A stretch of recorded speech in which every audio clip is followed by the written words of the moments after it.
अस्सलाम वालेकुम स्टूडेंट्स, मेरा नाम अली बिजाज है और आज हम क्लास 9 कराची बोर्ड की न्यू बुक जो मैथ की आई है हमारी उसकी एक्सरसाइज 1.1 की बेसिक थ्योरी और एक्सरसाइज को पढ़ेंगे। बेसिक थ्योरी का मतलब है कि जो भी हमारी यानी हमने एक्सरसाइज में जो कुछ पढ़ना है ना तो उसके लिए कुछ थ्योरी होती है। जिस तरह आप अगर ये नहीं पढ़ोगे तो आपको समझ नहीं आएगा आगे। जिस तरह सबसे पहले हमारे पास है रियल नंबर्स। रियल नंबर्स क्या होते हैं, रैशनल नंबर क्या होते हैं या इर्रेशनल नंबर क्या होते हैं, तो उसकी कुछ बेसिक बातें पढ़नी है। तो कोशिश करें आप ये थ्योरी लाजमी पढ़ें, क्योंकि अगर आप ये थ्योरी स्किप कर देंगे तो आगे एक्सरसाइज जो होगी उसमें आपको मसला बनेगा। तो स्टार्ट करते हैं। देखिए सबसे पहले जो हमारे पास है वो है बेसिक थ्योरी एंड एक्सरसाइज जो है रियल नंबर की। कि रियल, इस चैप्टर का नाम है real number and complex numbers. ठीक है, तो रियल नंबर क्या है? The real number include the positive and negative integers. जो रियल नंबर होते हैं वो पॉजिटिव और नेगेटिव इंटीजर्स में होते हैं, फ्रैक्शनल्स फॉर्म में होते हैं। फ्रैक्शनल्स फॉर्म कौन सी होती है? जिसमें नोमिनेटर और डिनोमिनेटर होता है। ठीक है, एक नोमिनेटर होता है और एक डिनोमिनेटर होता है। यानी जिस तरह 1/4 लिख दिया, 2/4 लिख दिया, 3/4 लिख दिया, इस तरह के नंबर को हम बोलते हैं फ्रैक्शनल्स फॉर्म में। और फ्रैक्शनल्स में हमारे पास रैशनल नंबर फ्रैक्शनल नंबर में ही आते हैं, एंड इर्रेशनल नंबर। और फिर हम लोग पढ़ेंगे इर्रेशनल नंबर के बारे में, यानी ये चीज़ें होती क्या हैं। ठीक है, रियल नंबर्स को मैंने आपके सामने लिख दिया है। देखें रियल नंबर क्या है, जिसमें इंटीजर्स होते हैं। इंटीजर्स पॉजिटिव में भी होते हैं और नेगेटिव में भी होते हैं। पॉजिटिव इंटीजर्स का मतलब है जिस तरह +1 +2 +3 +4 एंड सो ऑन। ठीक है, और नेगेटिव में माइनस लगा देंगे इन सब के साथ। इसी तरह ओड नंबर्स, आप में से काफ़ी स्टूडेंट्स को पता होगा, मुझे पता है, लेकिन कुछ स्टूडेंट्स जो होंगे जिनको बेसिक जिनकी वीक होगी तो उनके लिए ये थ्योरी पढ़ाना लाजमी है। तो जिस तरह हमारा अगला जो नेक्स्ट है ओड नंबर्स। अब ओड नंबर्स क्या होते हैं? आपके सामने नीचे ओड नंबर्स लिखे हैं। ओड नंबर वो होते हैं जो 1 से स्टार्ट हों और 1 के बाद हम एक डिजिट छोड़ छोड़ के उसको हम पढ़ते जाएं। जिस तरह 1 3 5 7 9 11 13 और सो ऑन इनफाइनाइट तक। इसी तरह नेक्स्ट हमारे पास नंबर है वो है इवन नंबर। और इवन नंबर क्या होते हैं? ओड स्टार्ट होते हैं 1 से और इवन स्टार्ट होते हैं 2 से। बस 2 के बाद एक एक छोड़ के आपने इसको पढ़ते जाना है। Even numbers 2 4 6 8 10 12 and so on. इसी तरह नेक्स्ट मैंने इधर लिखा है होल नंबर। ठीक है, होल नंबर क्या होते हैं? सामने आपके होल नंबर भी मैंने इसको लिख दिया है। होल नंबर होते हैं जो 0 से स्टार्ट हों और इनफाइनाइट तक चले जाएं। इनफाइनाइट यानी नंबर्स, आपको पता है काउंटिंग कभी खत्म नहीं होती है। इसको प्लस करते जाओ करते जाओ करते जाओ, ये बढ़ती जाएगी, तो ये कभी खत्म नहीं होती है। तो 0 1 2 3 एंड देन सो ऑन। और उसके बाद मैंने लिखा है इधर है नेचुरल नंबर्स। अब नेचुरल नंबर्स कौन से नंबर्स होते हैं?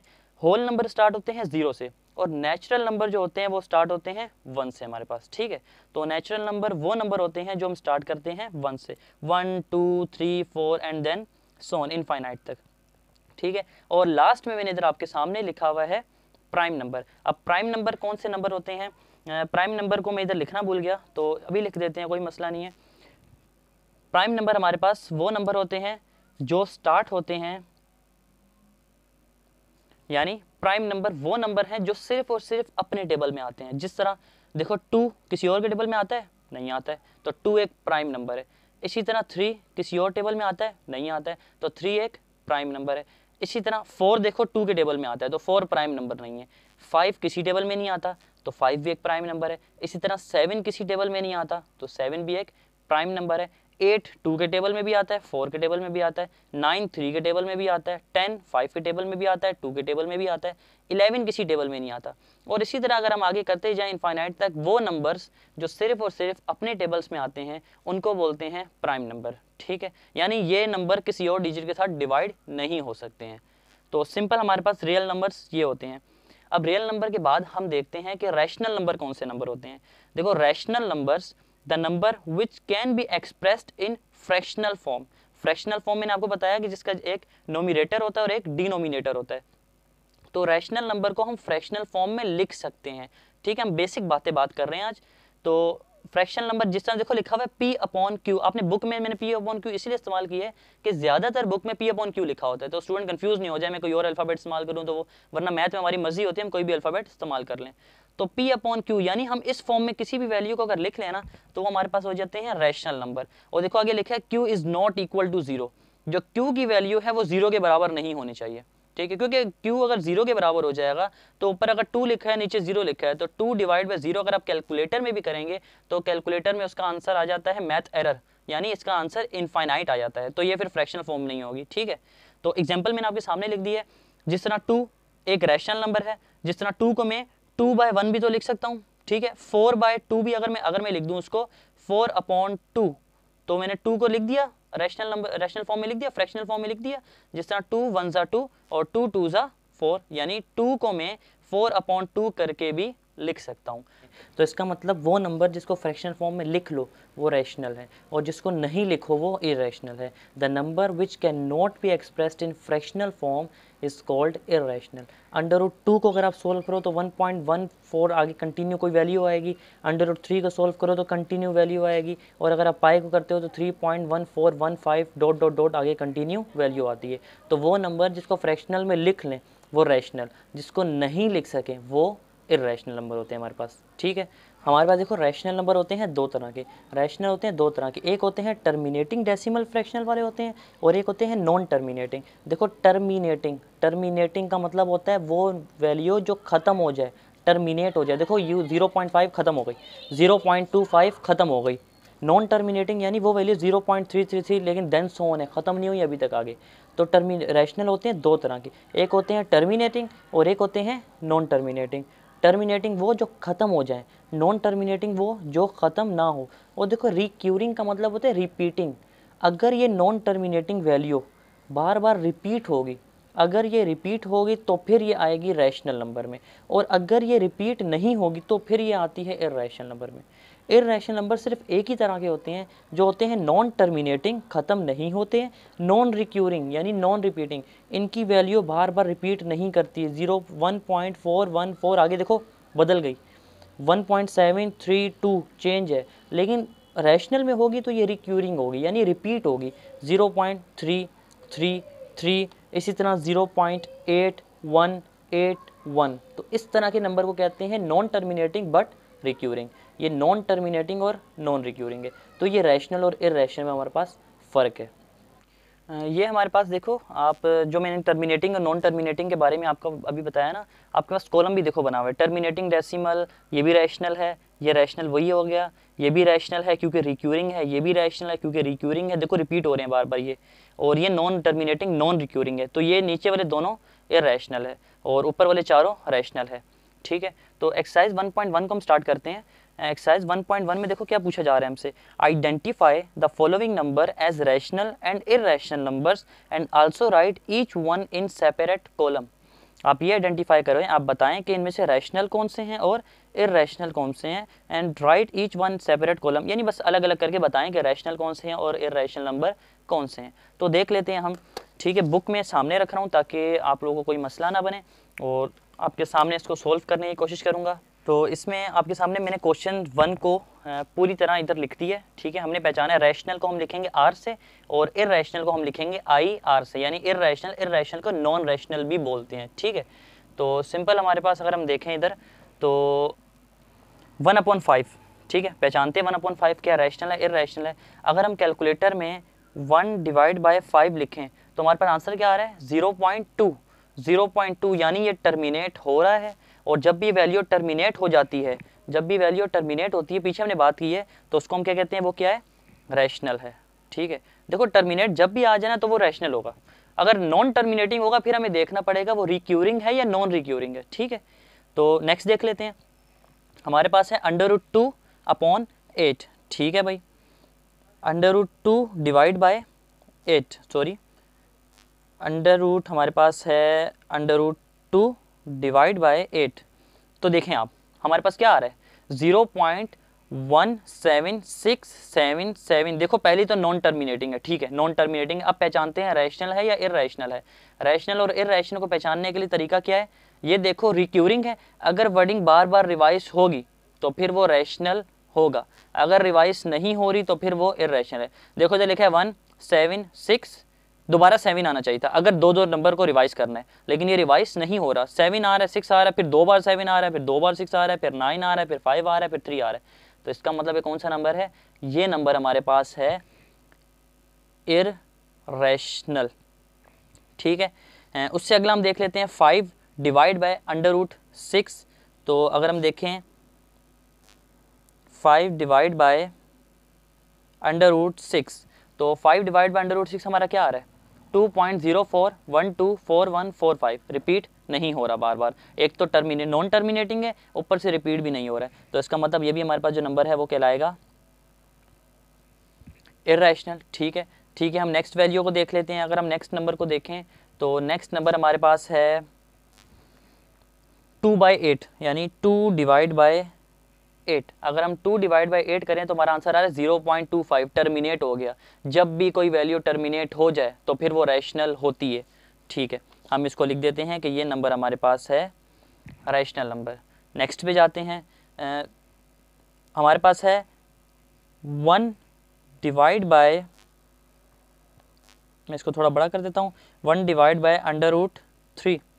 तो आपके सामने वैल्यू आ रही है 0.577350। पहले तो नॉन टर्मिनेटिंग है, ठीक है, ऊपर से नॉन रिक्यूरिंग भी है। देखें रिवाइज भी नहीं हो रहा बार बार। जब बार बार रिवाइज नहीं होगा तो जाहिर सी बात है ये नंबर कहलाएगा हमारे पास इर्रेशनल। ठीक है, उससे अगला नेक्स्ट पे जाते हैं √8।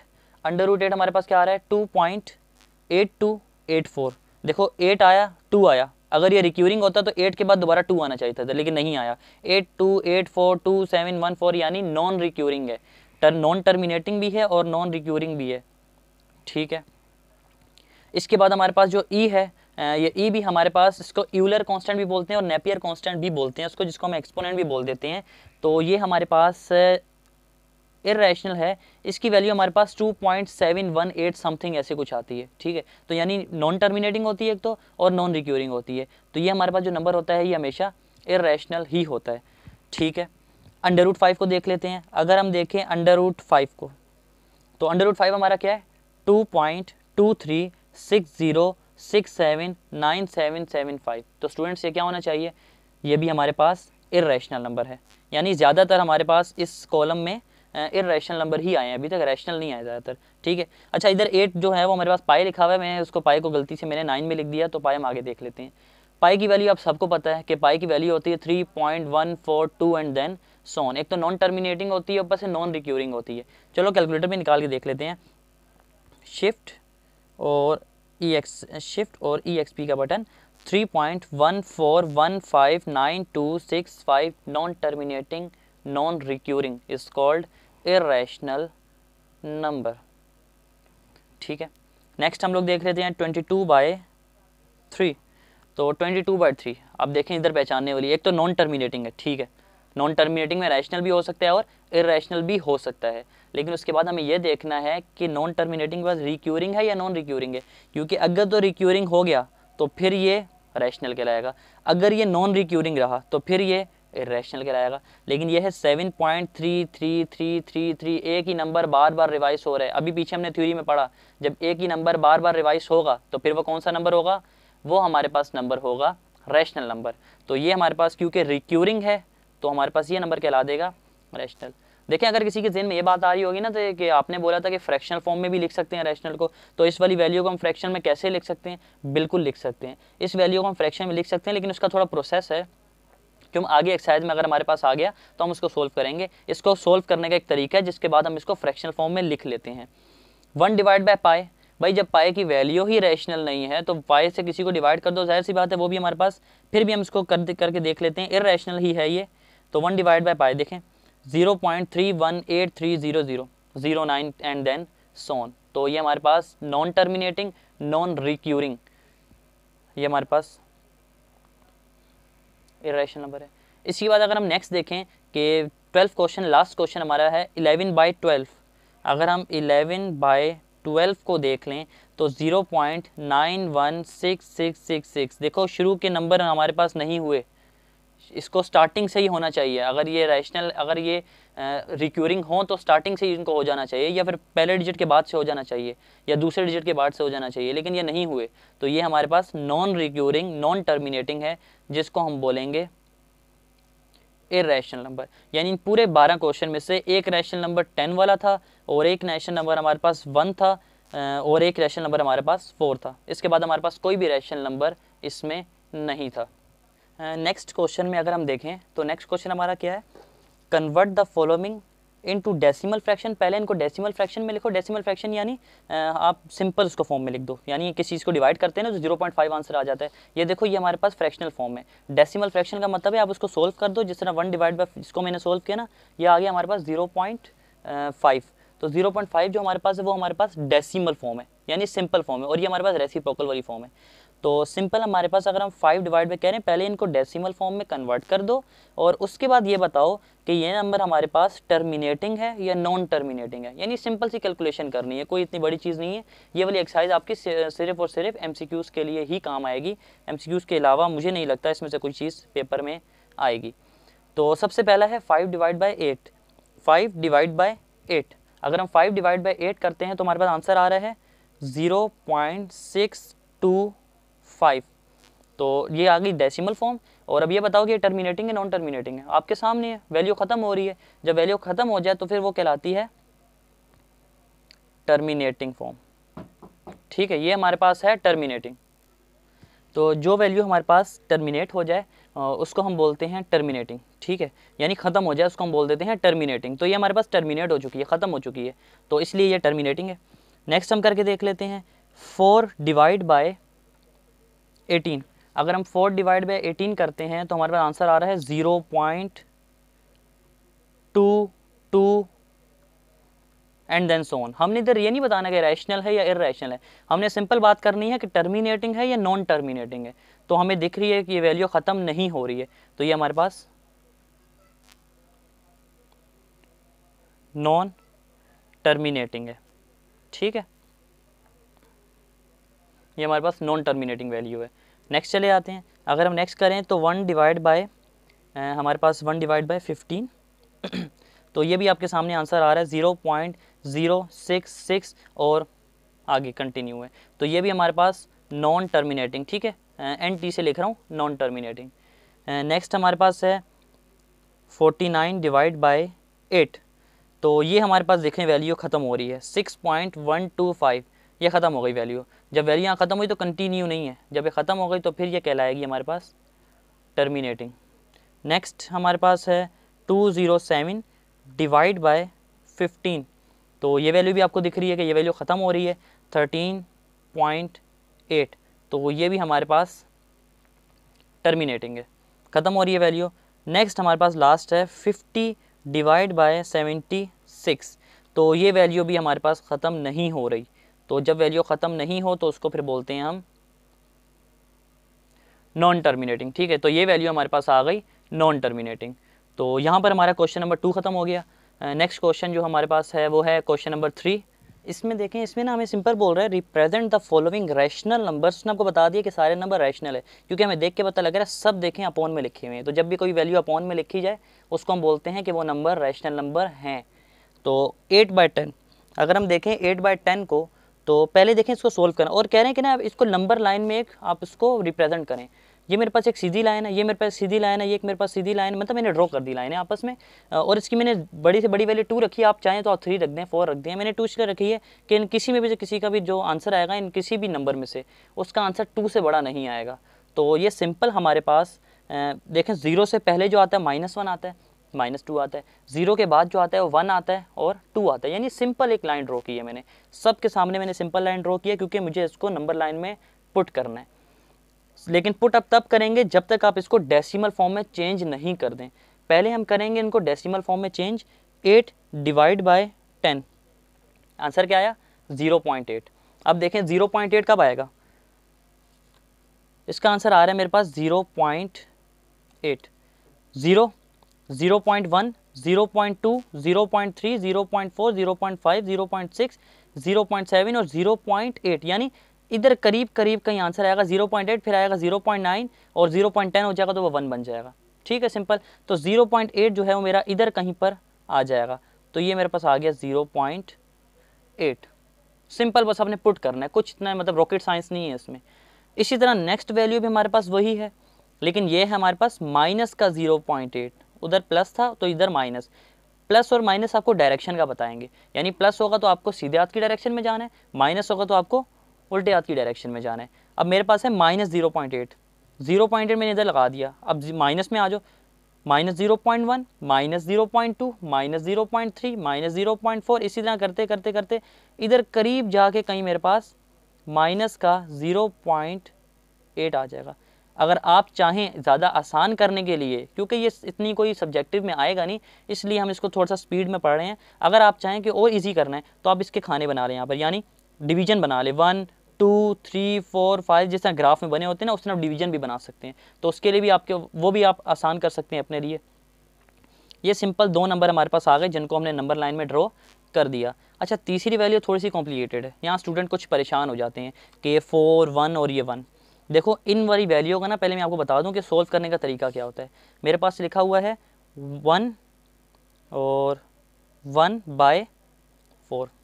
इनको सिंपल डेसिमल फॉर्म में लाने का तरीका ये है कि आप क्या करें, आप इस 4 को इस 1 के साथ मल्टीप्लाई कराएं, यानी 4 1 ज़ा 4, आपने इस 4 को इसके साथ कराना है मल्टीप्लाई, 4 1 ज़ा 4, और फिर जो आंसर आएगा उसको आपने प्लस कर देना है इसके साथ, यानी 4 1 ज़ा 4 और प्लस का 1, आंसर आ जाएगा हमारे पास 5/4।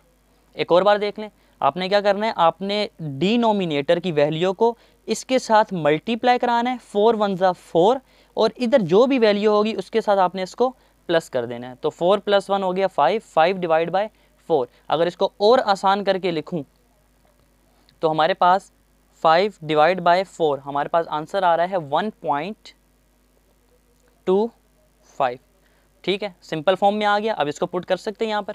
ठीक है भाई, यहाँ पर आ गया मेरे पास 1.25। तो अब देखें 1 पॉइंट, यानी 1 से बड़ी वैल्यू, यानी इनके दरमियान में आएगी वैल्यू। अगर 0 पॉइंट होता तो इनके दरमियान आती। अब है 1.25, तो 1.25 यहाँ पर आएगा 1.2, यानी 1.1, 1.2, और 1.2 के थोड़ा सा आगे की आ जाएगी वैल्यू 1.25 हमारे पास। ठीक है, तो इधर हम लिख देंगे सिंपल, यहाँ पर कहीं पे आ जाएगा 1.25। क्लियर है, तो ये हमारे पास सिंपल सी फॉर्म आ गई। उसके बाद अगर हम देखें तो 1.25 ही है लेकिन माइनस में आ जाएगा, यानी माइनस का 1.25। तो जहाँ यहाँ प्लस में था वहाँ यहाँ पर आ जाएगा माइनस में।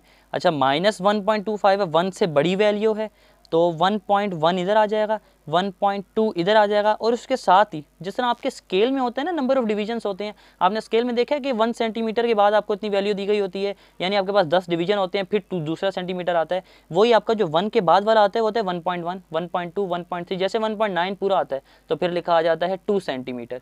सिंपल उसी तरह नंबर ऑफ डिवीजन्स हैं यहाँ पर आ जाएगा 1.1, यहाँ पर आ जाएगा 1.2, और उसके बिल्कुल साथ आ जाएगा माइनस का 1.25।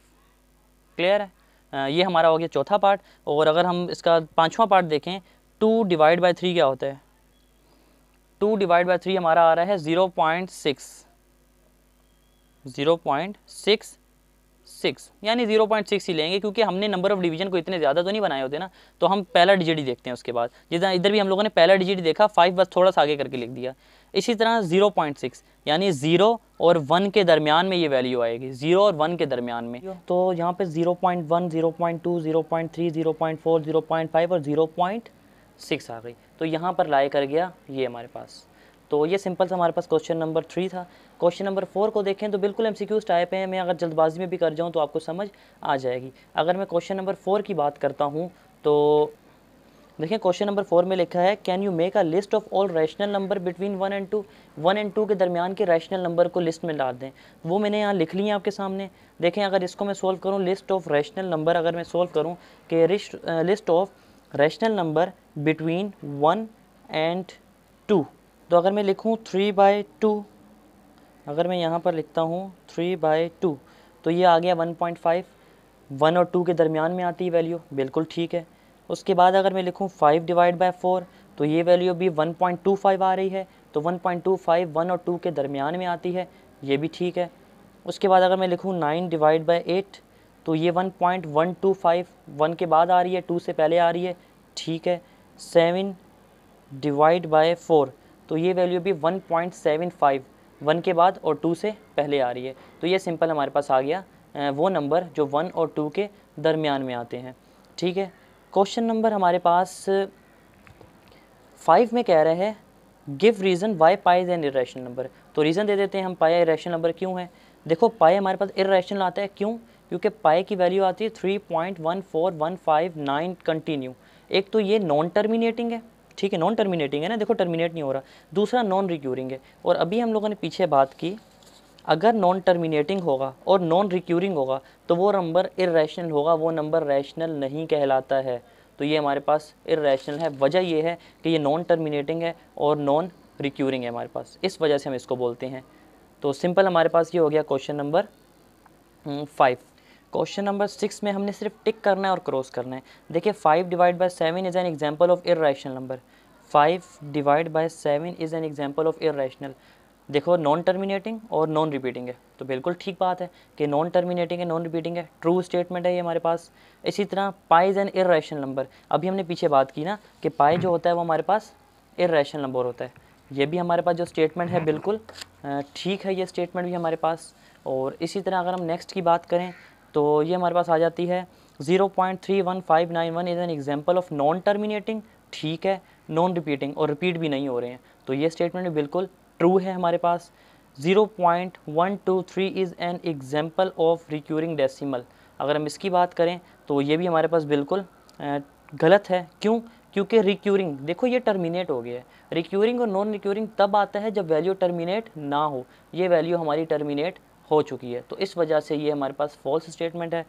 और इसी तरह अगर आप 1/3 और 2/3 को आपस में डिवाइड कराएं ना, तो इनका जो आंसर आता है वो 0 और 1 के दरमियान में ही आता है। आप इसको कैलकुलेटर में करके देखिएगा, ये 0 और 1 के दरमियान में ही आता है 1/3 और 2/3 का आंसर। एक का आंसर 0.3 आएगा, एक आंसर 0.6 आएगा, तो ये दोनों नंबर इन्हीं के बीच में आते हैं। और लास्ट 1 डिवाइड बाई √3 अगर आप करें 1 डिवाइड बाय √3, तो ये हमारे पास 0.577 आ गया। तो ये हमारे पास सिंपल रैशनल नंबर नहीं है, बल्कि ये एक इर्रेशनल नंबर है, तो ट्रू फॉल्स स्टेटमेंट है।